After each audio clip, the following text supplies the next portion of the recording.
Hello guys, চলে আসলাম রান্নাঘরে। রোজগার মতন রান্না হচ্ছে। দেখো, আলু ভাজা একটু মোটা মোটা করে কেটে নিচ্ছি, আর এখানে ছোলার ডাল প্রেসারে বসিয়ে দিচ্ছি, আর এখানে হলো বেগুন ভাজা।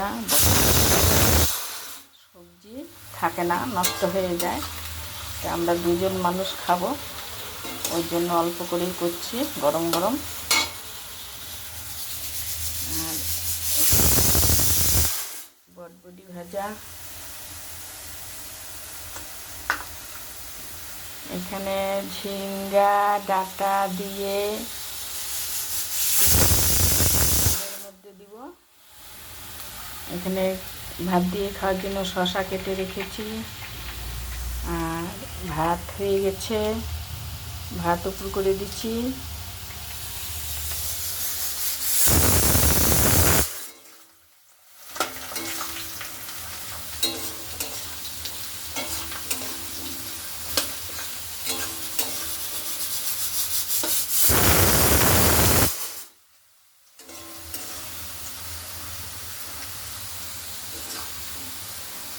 আলু ভাজা এরকম করে মোটা মোটা করে কাটলে ভাজতেও সুবিধা, সুন্দর হয়, খেতেও টেস্টিটা একটু আলাদা হয়।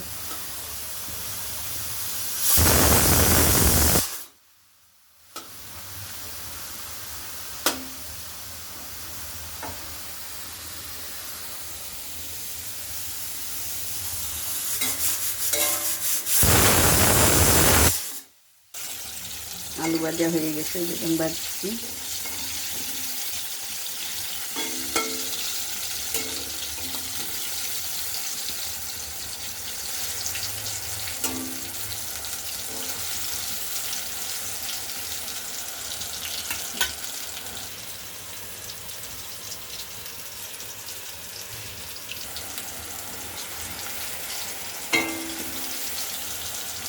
আলু বেগুন ভাজা হয়ে গেছে, এখন বটবটি ভেজে নিচ্ছি।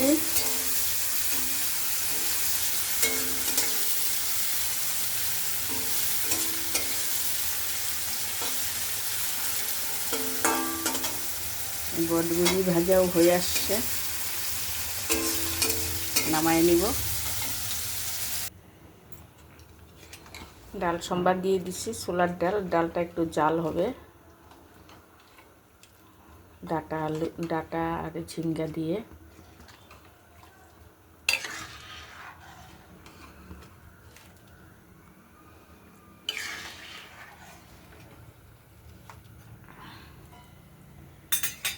এখানে বটবটি ভাজা, এখানে আলু বেগুন ভাজা, গরম গরম ভাত,